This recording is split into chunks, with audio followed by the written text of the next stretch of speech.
الحمد لله وكفى والصلاة والسلام على عباده الذين اصطفى أما بعد. اسٹیج پر تشریف فرما جامعہ حاضرہ کی محترم جناب مولانا محمد عامر صاحب اور جامعہ کے اساتذہ اور دیگر مہمانان کرام، عزیز طلبہ، شروع سے آخر تک ہم آپ کے اس مسابقے میں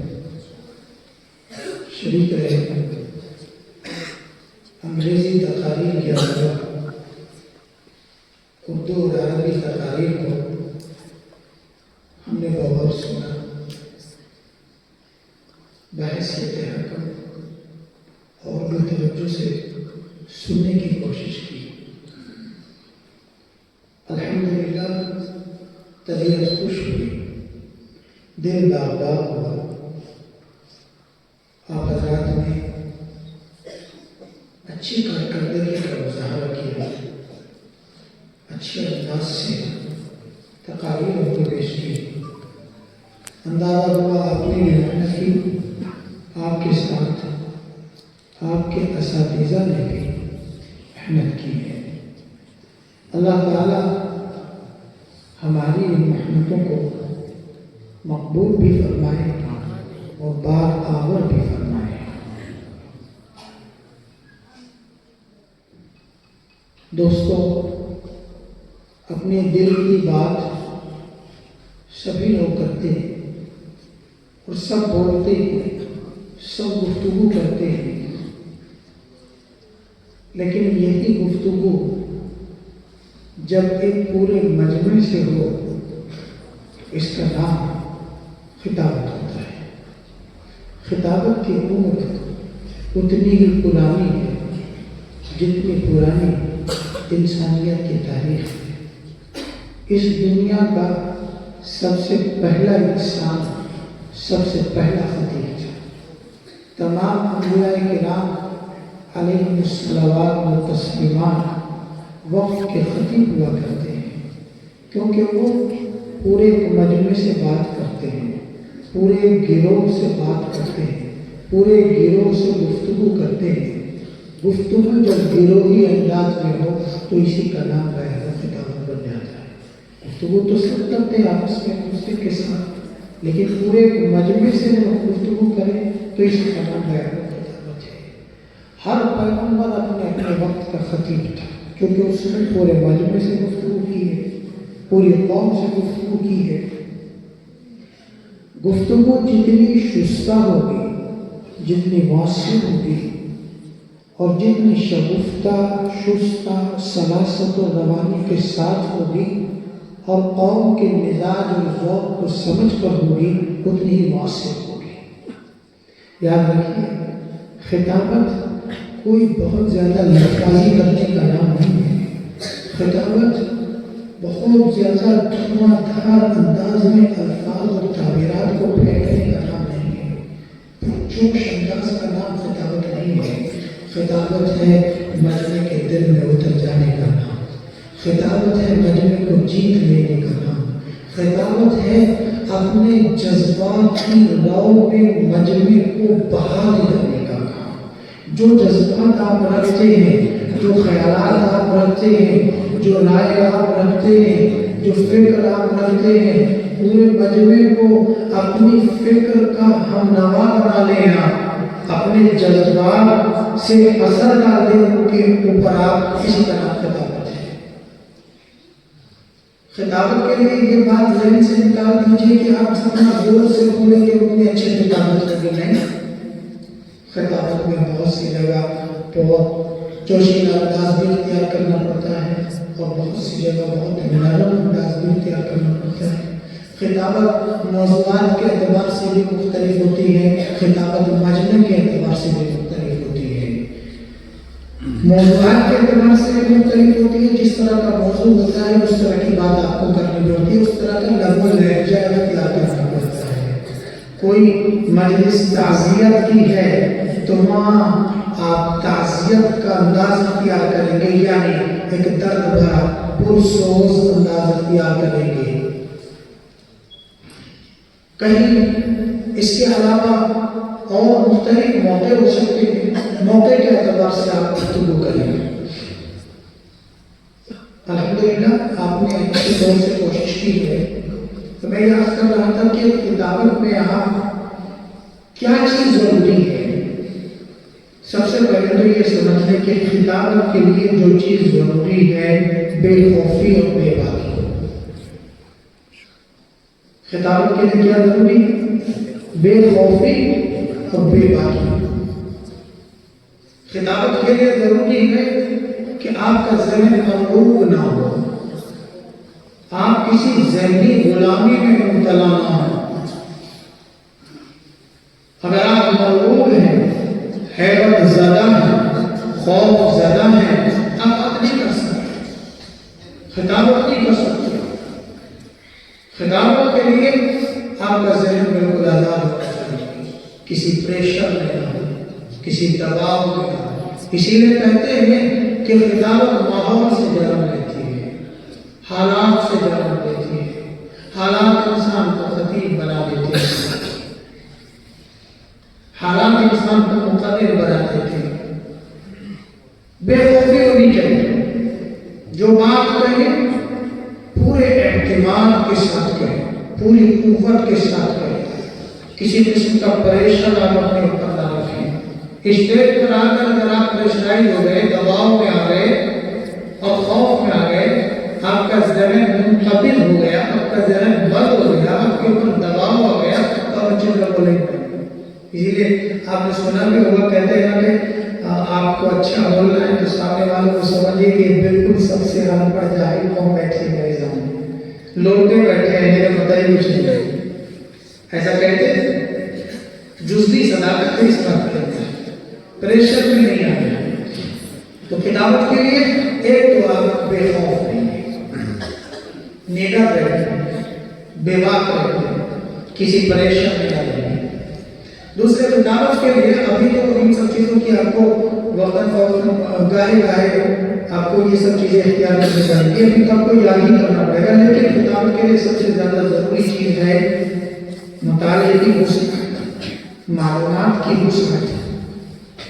جب تک آپ کا مطالعہ وسیع نہیں ہوگا، آپ کی معلومات وسیع نہیں ہوں گی، آپ اچھا بیان نہیں کر سکتے، اچھی تقریر نہیں کر سکتے، اچھی کتابت نہیں کر سکتے۔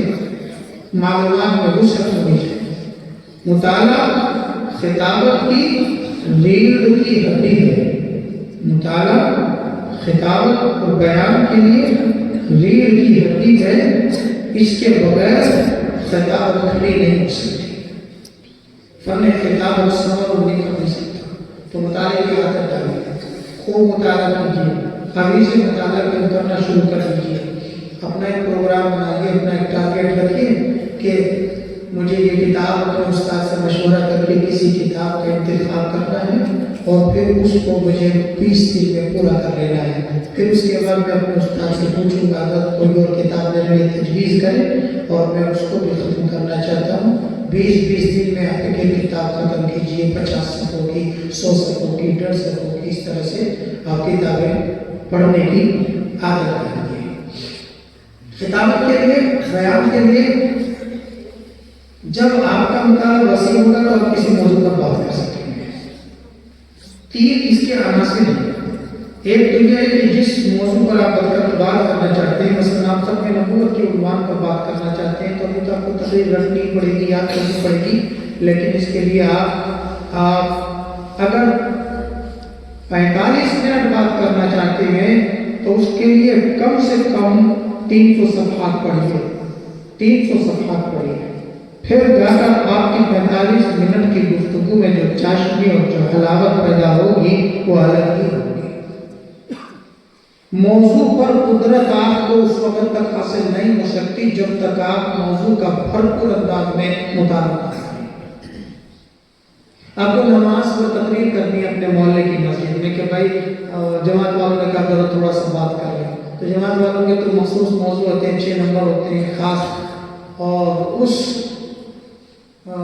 نہج پر ہم لوگ جو ہے مطالعہ بھی نہیں کیے ہوئے ہوتے، اس لیے جماعت والوں کے انداز میں ہم بات نہیں کر پاتے۔ لیکن مثال کے طور پر آپ سے کہا جائے کہ بھائی آپ کو نماز پر بات کرنی ہے، تو کم سے کم آپ کو نماز کے تعلق سے کچھ آیات آپ کے ذہن میں ہونی چاہیے قرآن کریم سے، 5-7 حدیثیں آپ کے ذہن میں ہونی چاہیے، کچھ ترغیب و ترغیب کے 1-2-4 واقعات ہونے چاہیے، تب نہ آپ بات کر سکیں گے نماز کے بعد۔ اور اگر آپ کو یہ معلومات ہی نہیں ہے تو آپ کیا بات کریں گے؟ تو موضوع پر قدرت حاصل کیجیے کسی بھی موضوع پر بات کرنے کے لیے۔ نمبر 2، تعبیر پر قدرت حاصل کیجیے، اس کو اچھے سے اچھے انداز میں تعبیر کرنے کی جو ہے محنت کیجیے، کوشش کیجیے۔ تعبیر پر قدرت، بہت سے لوگ بہت سارا مطالعہ کیے ہوئے ہوتے ہیں لیکن ان کو اظہار معافی ضمیر کا طریقہ اور سلیقہ نہیں ہے، تعبیر پر ان کو قدرت نہیں ہے۔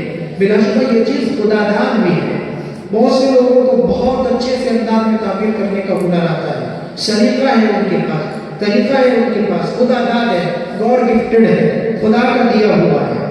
لیکن یہ صحیح ہے کسی حد تک کہ خطابت بھی خدا داد فن ہوتا ہے، لیکن اس کو کسی نہ کسی حد تک اپنے اندر پیدا بھی کیا جا سکتا ہے، سیکھا بھی جا سکتا ہے۔ جیسے ایک آدمی کے پاس آواز بہت اچھی ہے لیکن وہ ضروری نہیں آواز اچھی ہونے کے ساتھ وہ گائیکار بھی ہے، اس کے لیے ضروری ہے کہ گائیکی کی مشق ہونی چاہیے۔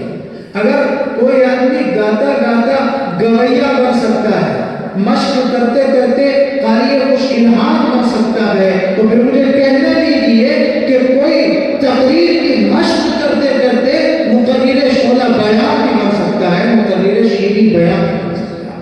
تو مشق ضروری ہے، اس کی تعبیر کی قدرت سیکھیے، تعبیر کرنا سیکھیے، موضوع پر قدرت ہونی چاہیے، تعبیر پر قدرت ہونی چاہیے، اور ایک تیسری چیز ہے زبان پر بھی قدرت ہونی چاہیے۔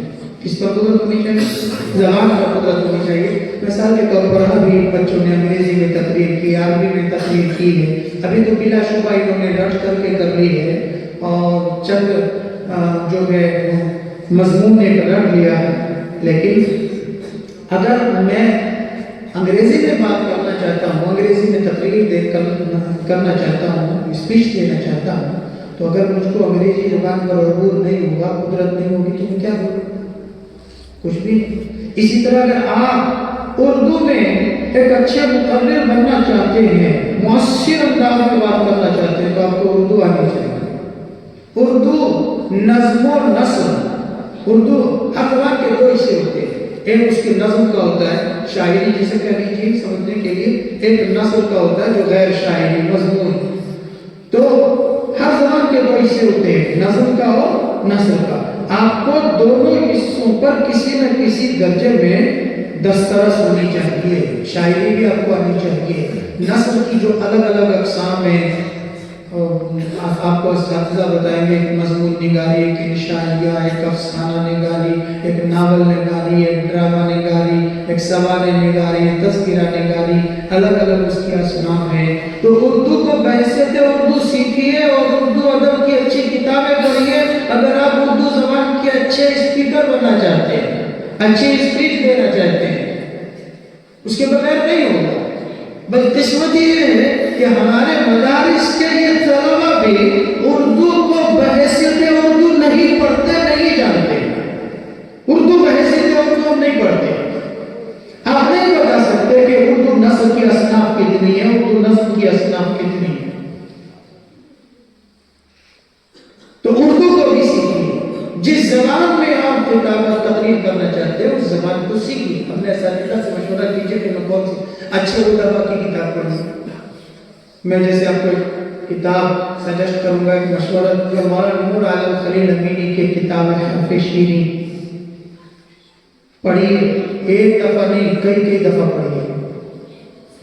پاجا سرات زندگی رضوان عالمی ندوی کی، اور اس طرح کی بہت ساری کتابیں آپ کو بتائی جا سکتی۔ تو پڑھنے کا مزاج بنائیے بچوں، پڑھنے کا مزاج بنائیے، پڑھنے کا مزاج بنائیے۔ میں پھر کہہ رہا ہوں، پڑھنے کا مزاج بنائیے، پڑھنے کا مزاج نہ بنائیے۔ کائی کا مزاج بنائیے؟ پڑھنے کا مزاج بنائیے. مدرسے میں آ کر پڑھنے کا مزاج نہیں بنائیے کہ آ کر پڑھ گئے ہیں. ہاں جی، پڑھنے کا مزاج بنائیے. اتنا پڑھیے کہ آپ کے ساتھی، آپ کے اساتذہ آپ پر ترس کھائیں اور وہ آپ کو یہ مشورہ دے کہ بیٹا کچھ آرام بھی کیا کرو. اتنا پڑھیے. میں اسی پر طالب علم مانتا ہوں کہ جس کے متعلق اس کے اساتذہ یہ کہنے پر مجبور ہو جائے بیٹا تو کچھ آرام بھی کیا کر، وقت پر لیٹ جائے گا، میں اس کو طالب علم نہیں مانتا جس کو یہ کہا جائے بیٹا کچھ پڑھ بھی لیا کر. اگر آپ ایسے ہیں کہ آپ کو یہ کہا جائے، آپ کے اساتذہ یہ کہیں کہ بیٹا کچھ آرام بھی کیا کرو، ان لنفسک کا یہ کہا تھا، تیرے نفس کا بھی تیرے اوپر، تو آپ طالب علم کے دور سے گزر رہے ہیں، طالب علم ہے تو پڑھنے کا مزاج بنائیں. زبان و بیان اللہ تعالیٰ کی بڑی نعمت ہے. اللہ رب العزت نے خود مقام احسان میں اس کو ذکر فرمایا. الرحمن علم القرآن خلق الانسان علمہ البیان. خدا نے بیان سکھایا ہے انسان کو. علم القرآن خلق الانسان علمہ البیان. قرآن سکھایا، انسان بنایا، پھر بیان کی تعلیم دی. تو بیان خدا کی بڑی نعمت ہے. حضرت موسیٰ علیہ السلام کو حکم ہوا کہ جاؤ فرعون کے پاس جاؤ، تو کہنے لگے میرے بھائی کو بھی میرے ساتھ بھیج دو. کیوں؟ میرا بھائی مجھ سے اچھی طرح بات، میرے مقابلے زیادہ فصیح اللسان ہے. هو افصح منی لسانا فارسلہ معی. میرے بھائی کو میرے ساتھ کہا جاؤ فرعون کے پاس. اذهب الى فرعون انه طغى. کہنے لگے خدایا رب اشرح لی صدری ویسر لی امری واحلل عقدۃ من لسانی. میری زبان کی گرہ کھول دے، میری زبان کی گرہ کھول دے. تو خدا سے دعا بھی مانگنی چاہیے، خدا ہمیں یہ نعمت عطا کر دے. جی اس کے بغیر کام چلے. بھئی اچھا مدرس، اچھا مقرر، اچھا خطیب جب بھی بن سکتا ہے جب زبان کی گرہیں کھلی ہوئی. آخری بات، میں کئی باتیں کر رہا ہوں حکم کی تعمیل کے لیے، ورنہ اس وقت ذہن میں کوئی مضمون مرتب نہیں تھا اور طبیعت بھی سازگار نہیں. سردی کی زد میں ہوں. میں کیا کہنے لگا تھا؟ ایک آخری بات ذہن سے نکل گئی. بہرحال اللہ تعالیٰ سے دعا بھی کی کہ اللہ تعالیٰ ہمیں یہ نعمت عطا کر دے. ہاں یاد ہے آپ میں سے جلالین مشکات کی جماعت کے لیے طلبہ ہوں گے. فارسی سے لے کر مشکات تک کے طلبہ نے اس میں حصہ لیا ہے. اللہ تعالیٰ ہم سب کو وہ مطلوبہ استعداد عطا فرمائے، وہ تقویٰ، طہارت، تدین، تزکیہ جیسی صفات عطا فرمائے جو اس دین کی خدمت کے لیے، اشاعت کے لیے ضروری ہے. اللہ ہمیں اس کو صلاحیت عطا فرمائے. آپ کو خطابت اور صحافت کی ان صلاحیتوں کو جا کر تین میدانوں میں استعمال کرنا ہے. ایک دعوت امت، دعوت میں، اور دوسرے اصلاح امت میں، اور تیسرے دفاع اسلام میں. دعوت امت کے لیے آپ کو اپنی صلاحیتوں کو استعمال کرنا ہے اور اصلاح امت کے لیے استعمال کرنا ہے اور دفاع اسلام کے لیے بھی استعمال کرنا ہے. آج کے زمانے میں اس دفاع اسلام کا جو یہ موضوع ہے بہت وسیع ہے، اس کے اوپر بہت زیادہ کام کرنے کی ضرورت ہے. آخری بات یہ کہ درجہ امتیازی اور پوزیشن تو ظاہر ہے چند افرادی کی ہے، چند وسائلی کی ہے، سب کی تو نہیں آ سکتی. لیکن میں اپنے باقی بچوں کو یہ کہنا چاہوں گا کہ آپ بددل نہ، شکستگی اپنے اندر پیدا نہ ہونے دیں، اپنا حوصلہ نہ ہاریں. جس نے بھی اس میں حصہ لیا ہے وہ کامیاب ہے. وہ کامیاب ہے. آپ سب کامیاب ہیں. آپ نے یہاں آ کر کھڑے ہو کر تقریر کرنے کی جو جرت کی ہے، جو ہمت کی ہے، تو آپ ان تمام کے مقابلے کامیاب ہیں جو یہاں آ نہیں سکے، یہاں تک پہنچ نہیں سکے. آپ بھی کامیاب ہیں. اس لیے بدلی بالکل اپنے سر پیدا نہ کرے. کہیں کہ بھائی جانچ مضمون کو بے ربط یہ تقریر نہ دے، جانچ مضمون کو بے ربط یہ تقریر نہ دے، حوصلہ دیکھ میرے پاؤں کی زنجیر نہ دیکھ. آپ نے یہ حوصلہ کیا ہے، آپ کامیاب ہیں. اس لیے میری طرف سے سب کو لکھ لکھ بدھائیاں، لکھ لکھ مبارکبادیاں. آپ سب کامیاب ہیں. جن کی پوزیشن آئی ہے وہ اللہ کی طرف سے چند منتخب ہونے تھے. جن کی نہیں آئی ہے وہ یہ سوچے کہ انشاءاللہ اگلی دفعہ، کیونکہ کبھی کبھی ہارنا بھی پڑتا ہے. ہارنے کے بعد جو جیت آتی ہے اس کی بات ہی کچھ الگ ہوتی ہے. میں کہا کرتا ہوں کہ لمبی چھلانگ لگانے کے لیے، ہمت جٹانے کے لیے پیچھے ہٹنا پڑتا ہے.